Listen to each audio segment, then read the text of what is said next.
प्रसंग चल रहा है कि इस सतनाम के बारे में प्रसंग है, और प्रसंग है कि सदग्रंथ कौन से हैं, सदग्रंथों में को आधार माने तो वो कौन से ग्रंथ है। जैसे श्रीमद् भगवद गीता अध्याय नंबर 16 के श्लोक 23-24 में स्पष्ट कर दिया है कि शास्त्र विधि को त्याग कर जो मनमाना आचरण करते हैं उनकी न तो गति होती है यानी मोक्ष नहीं होता, और न कोई सुख होता है, और न उनकी कोई सिद्धि साधना प्रफुल्लित होती है, कोई सिद्धि प्राप्त होती है। क्योंकि सिद्धि से ही तो हम सतलोक जाएंगे। सिद्धि माने एक ताकत आएगी हमारे अंदर भक्ति से। तो हम पहले इस ताकत को ये बर्बाद करते रहे, किसी को आशीर्वाद दे देते, किसी को बद्दुआ दे देते, यही पंचर कर लेते थे। अब पंचर नहीं होने देंगे हम इसको, और उससे कुछ होना ही नहीं। जो शास्त्र भी देता है कि मनमानी बकवाद कर रहे हैं, तो उनमें जो सिद्धि आएगी वो दूसरे टाइप की आएगी, ये ऐसी नहीं आएगी जो हमारे अंदर सिद्धि आएगी। परमात्मा गरीबदास जी ने अपनी वाणी में लिखा कि शब्द महल में सिद्धि 24 हंस बिछोड़े विश्व बीसा। यानी हमारा जो मंत्र है इसमें 24 सिद्धियां आ जाएंगी, लेकिन इन सिद्धियों को तुम प्रयोग ना करना, ना तो बात बिगड़ जाएगी। वो कौन कौन सी सिद्धियां हैं वो दिखाते हैं आपको गरीबदास जी की वाणी में। शब्द महल में सिद्ध 24 हंस बिछोड़े विश्व बीसा, कि जो मंत्र हमने आपको दिया है ये सतनाम और प्रथम मंत्र, इसमें 24 सिद्धियां आपको प्राप्त हो जाएंगी। और जितने आज तक अन्य जितने भी सिद्ध हुए हैं, जैसे इनमें अष्ट सिद्धि ही इनके पास है, आठ सिद्धि होती है इनके पास, और इन 8 सिद्धियों में से किसी को 1 प्राप्त होगी, किसी को 2 प्राप्त होगी। इसी में हल्दी की गांठ पाकर पंसारी बन गई है, और हमने ये महापुरुष मान लिए। सिद्धि क्या चीज है?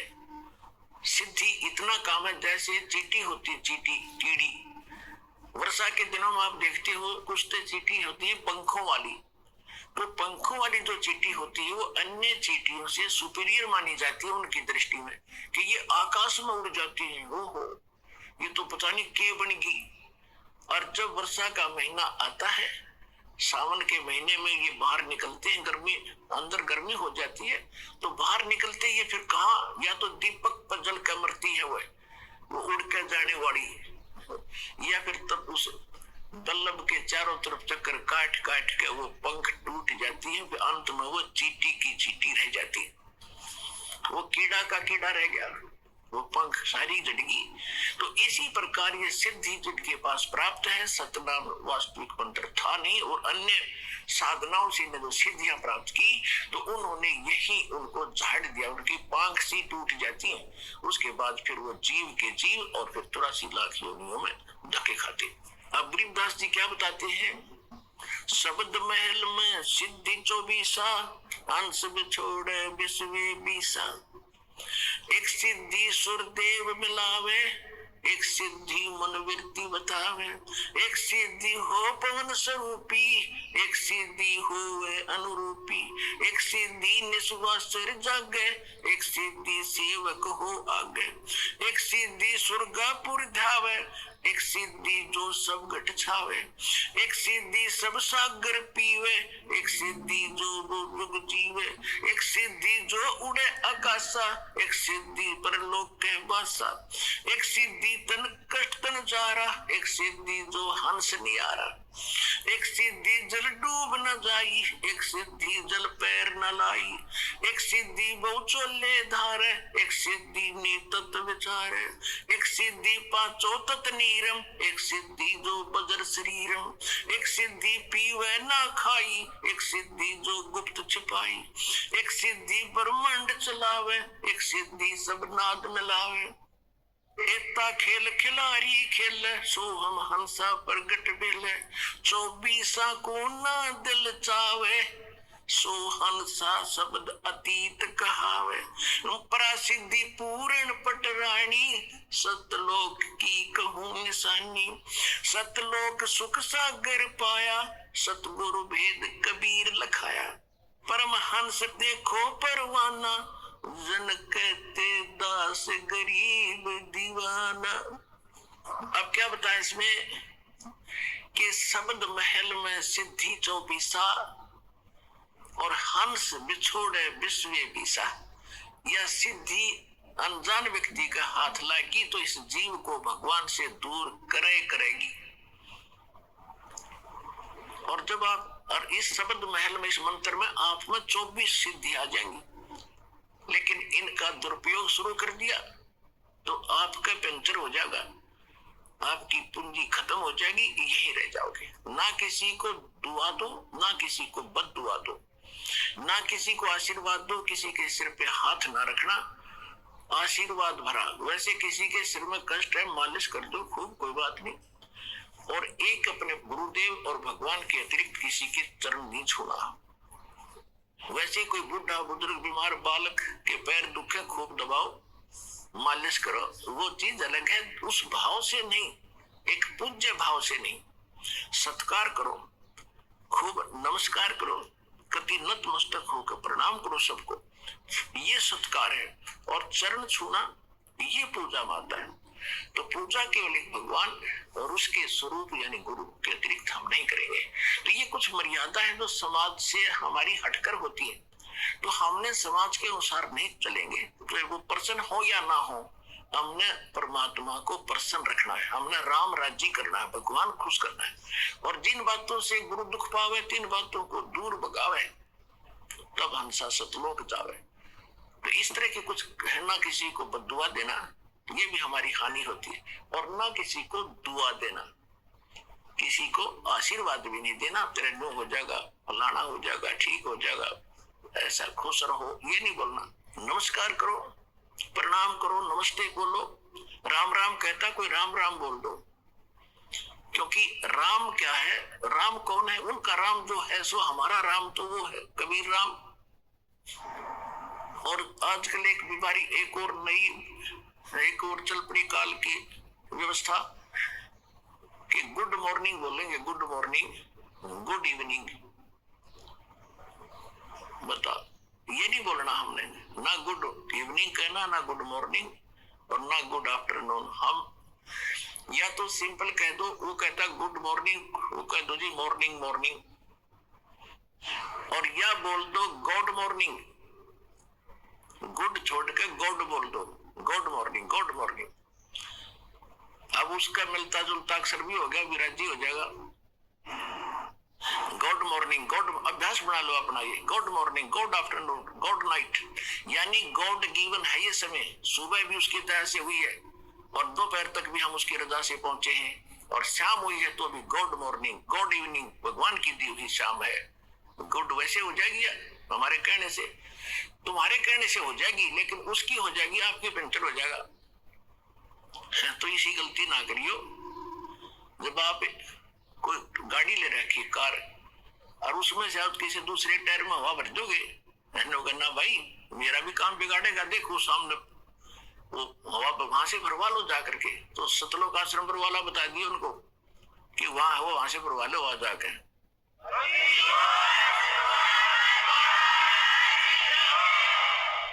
तो इसमें क्या बताया है कि शब्द महल में सिद्ध चौबीसा, और हंस बिछोड़े विश्व बीसा। हमारे इस मंत्र में 24 सिद्धि आ जाएंगी। अब जैसे इनमें एक एक दो दो सिद्धि थी, उस समय पता नहीं हमारे लिए आज अलग भगवान बन गए थे। ये ऋषि में ऋषि क्या बताया, एक सिद्धि सुरदेव मिलावे, एक सिद्धि मनवृत्ति बतावे, एक सिद्धि हो पवन स्वरूपी, एक सिद्धि हो अनुरूपी, एक सिद्धि निस्वा सिर जागे, एक सिद्धि सेवक हो आगे। अब देखो, एक सिद्धि निस्वा सिर जागे, दिन रात जागे, यह सिद्धि होगी, दिन रात उसको नींद नहीं आती, बैठा रहता है। आदरणीय गीसा दास साहिब जी, गांव खेखड़ा, जिला बागपत हो गया, पहले मेरठ था। उनके एक शिष्य हुए नेकी राम जी, जो नारी वाले बोले जाते, नारी गांव के थे, वे जाट थे। तो उन्होंने आदमी गीसा दास साहिब जी से दीक्षा ली थी, और गीसा दास साहिब जी के पास वो मंत्र था, लेकिन उनको उन्होंने प्रथम मंत्र दिया था, वो जो प्रथम मंत्र हम आपको देते। तो नेकी राम जी ने क्योंकि ये पिछले स्वभाव होता जीव का, पिछली प्रेरणा थी, कोई तपस्वी था, मनुष्य प्राप्त हो गया, उसकी वही आदत बनी रही, तो उसने वो नाम नूम छोड़ कर और अपनी हठ योग से साधना शुरू कर दी, जिससे उसमें उस प्रथम मंत्र का कुछ ज्यादा जाप करने से उसमें एक सिद्धि आ गई। कौन सी सिद्धि आ गई? दिन रात वो सोए नहीं। एक गांव है यहाँ, गांव जिला सोनीपत, गोहाना से और सोनीपत रोड पे खेड़ी दमकन गांव है, वहां मेरे मामा जी का गांव है। तो दास वहां जाता था, और हमारी जो माता जी और मेरे मामा जी, नाना जी, वो सारे उस नेकी राम के पुजारी हैं। तो उनकी स्थापना का दास को पता हुआ। अब याद आई वो बातें जब शुरू में सुना करते हम, और विशेषकर जब ये भगवान की चर्चा चलन लगी वहां जाकर, तो वो कहने लगे कि हमारे यहाँ बड़े महापुरुष हुए नेकी राम जी। उनकी कथा बताई कि उनका हमने यहाँ बहुत बड़ा डेरा बना रखा उन्होंने, गांव वाले ने, कि ये महात्मा यहाँ आकर बैठे थे। हमारे गांव से बाहर एक जंगल था छोटा सा बनी में, और कई दिन बैठे रहे। तो लोग गांव से इनका भोजन ले जाने लगे, श्रद्धालु पहुंच जाते हैं। तो एक ने बताया कि हमने इस महापुरुष को सोता नहीं देखे कभी, सारे दिन रात जागता रहता, बैठा रहता है या घूमता रहता है। तो कईयों ने छुप छुप कर देखा, 10 दिन हो गए, 15 दिन हो गए, महीना हो गया, कि भी सोता ही नहीं कभी भी। पहले इससे बात पर वो भगवान बना लिया, उसका आश्रम गाड़ दिया, उसकी पूजा शुरू हो गई, और सारे चौड़ चपट। अब पता चला उनके ज्ञान भी नहीं था, वो तो गीसा दास जी से विरोधी भी हो गए थे। लास्ट में एक कथा सुनाया करते, गीसा पंथी बताया करते थे कि उन्होंने कभी मान का वचन बोल दिया था नेकी राम जी। तो कहने का भाव ये है कि एक सिद्धि निस्वासर जाके इस मंत्रों में आपके ये ऐसी सिद्धि आ जाएंगी। तो उस समय वो संत पा किया। अब जितने भी नेकी राम जी के दो अनुयायी है, सारे ये डले ढो हठ उपयोग करते। और मंत्र गीसा दास जी की वाणी में एक पूरा शब्द है, 8-7 पंक्तियों का। उनमें से 2 पंक्ति है, ओम सोहम जप ले भाई, राम नाम की यही कमाई। और वो पूरा एक शब्द है जैसे मंगलाचरण की तरह, उसको मंत्र बोलते हैं, उसमें ये लिखा हुआ है। और इस पूरी वार्तिशी को गाकर इसी को अपना नाम समझे, ये मंत्र है हमारा। और वो कह रहे ये मंत्र जपना है। और ये गरीबदास जी कहते हैं, राम नाम जप कर ठर होई, ओम सोहम मंत्र दोई। ओम सोहम जाप जपिए, योग युगतिया धोनी तपिए। तो ये गरीबदास जी ने भी कहा कि नम छिपा ओम तारी पीछे सोहम भेद विचारी, सार शब्द पाया जद लोई, आवागमन गौर न होई। नामदेव जी पहले केवल एक ओम नाम का जाप करते थे। परमात्मा अपने विधानुसार उनसे मिले, अच्छी आत्माओं को मिलते हैं।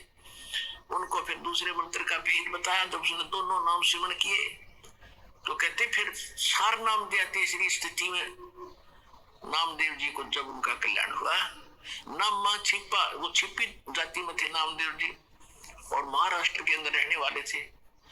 नाम छिपा ओम तारी पीछे सोहम भेद विचारी, और सार शब्द पाया जद लोई, आवागमन बहुड़ न होई।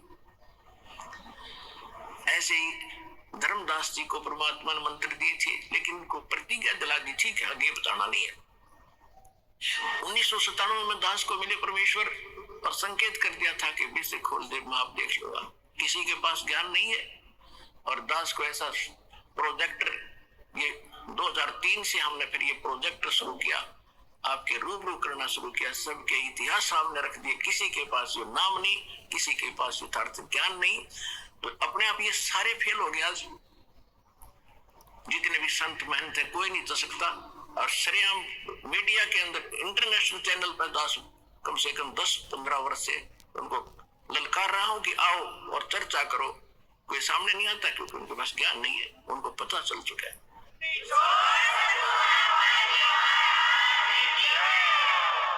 और ये भोले श्रद्धालु उनको भगवान माने बैठे, नकलियों को संत मान रहे हैं।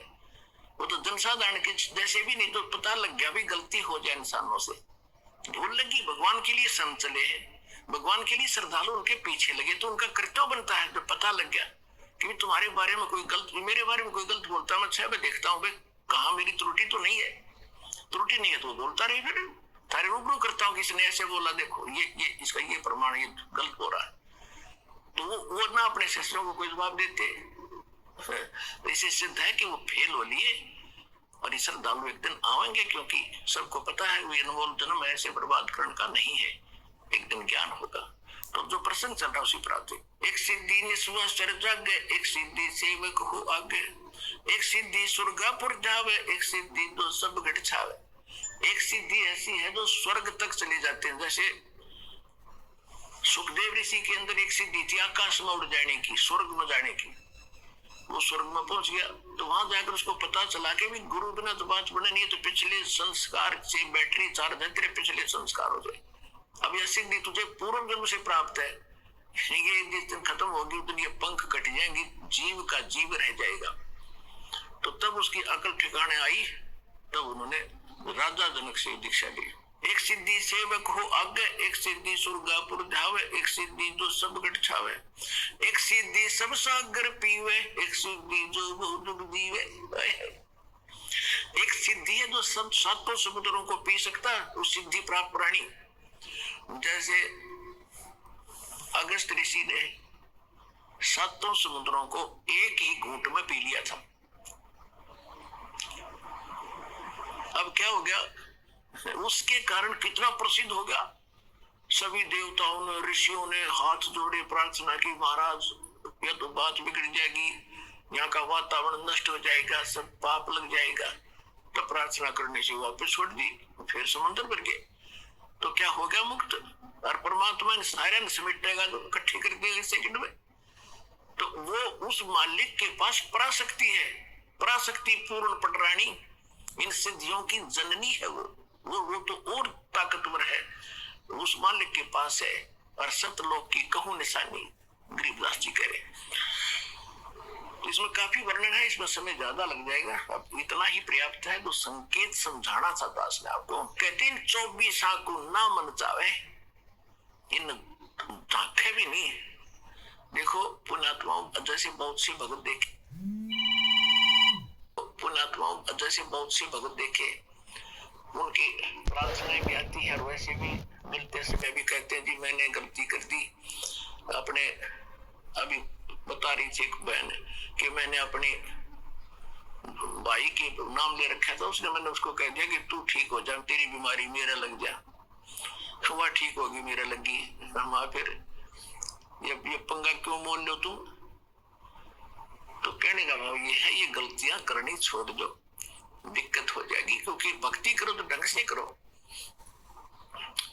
अब इसको तो हम इतना सस्ता मान रहे हैं, ये तू अपनी भतीजी ने दे देना 20 लाख रुपये, दे कर दिखा, सोने भी ना दे, और दे तो दोगे वापस दे दिए मेरे।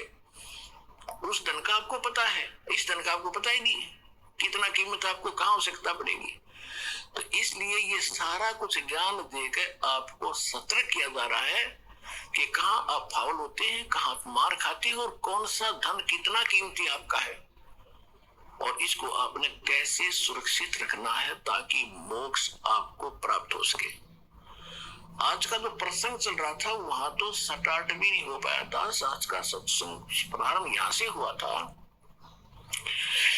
कि परमात्मा पाने के लिए हमने अपने सदग्रंथों को ही आधार बनाना है। और सदग्रंथ कौन से हैं? श्रीमद् भगवत गीता और पवित्र चारों वेद, और जो ज्ञान परमात्मा स्वयं आकर अपने मुख कमल से बोलता है। श्रीमद् भगवत गीता अध्याय नंबर 4 के श्लोक नंबर 32 में कहा है कि इन यज्ञ धार्मिक अनुष्ठानों की विस्तार के साथ जो जानकारी यज्ञों की, यज्ञ माने अनुष्ठानों की विस्तार के साथ जानकारी सच्चिदानंद घन ब्रह्म के मुख कमल से बोली हुई वाणी में, सच्चिदानंद घन ब्रह्म की वाणी में कही गई है विस्तार के साथ। और उसको जानने के बाद सभी कर्मों से मुक्त हो जाएगा। उसको तत्व ज्ञान कहते हैं, जो भगवान स्वयं आकर बताता। चौथे जाके 34वें श्लोक में कहा कि उस तत्व ज्ञान को जो सच्चिदानंद घन पूर्ण परमात्मा स्वयं आकर बताता है, उसको तू किसी तत्वदर्शी संत के पास जाकर समझ। उनको दंडवत प्रणाम करने से, केवल वही संत एक दंडवत प्रणाम का अधिकारी बताया है गीता में कि जो तत्वदर्शी है। अन्यथा अपने विषय में गीता ज्ञानदाता 18वें अध्याय के 65वें श्लोक में कहता, मुझे नमस्कार कर, मेरा भक्त बन, मेरी भक्ति करेगा तो मुझे ही प्राप्त होगा। और तत्वदर्शी संत के लिए कहा कि उसको दंडवत प्रणाम करने से और कपट छोड़कर सरलता पूर्वक प्रसन्न करने से वह तत्वदर्शी संत तुझे उस परमात्म तत्व का यानी तत्व ज्ञान का ज्ञान कराएंगे।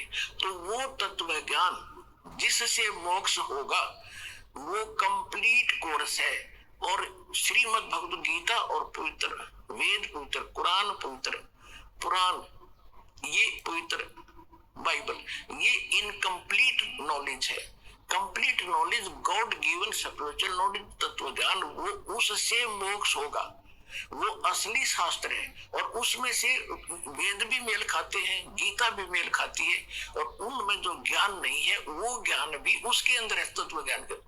तो उससे मोक्ष होगा। आज का सत्संग ये था और वो ज्ञान भगवान ही देता है। दूसरा प्रसंग ये चला था कि किसने देखा भगवान,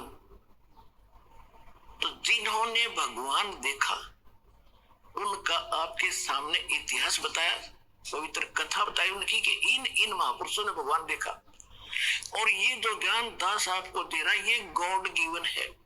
ये किसी डूम भाट के गीत नहीं है कि किसी ने रोजी रोटी के लिए अपना दंत कथा बना के बकवाद कर रखी हो।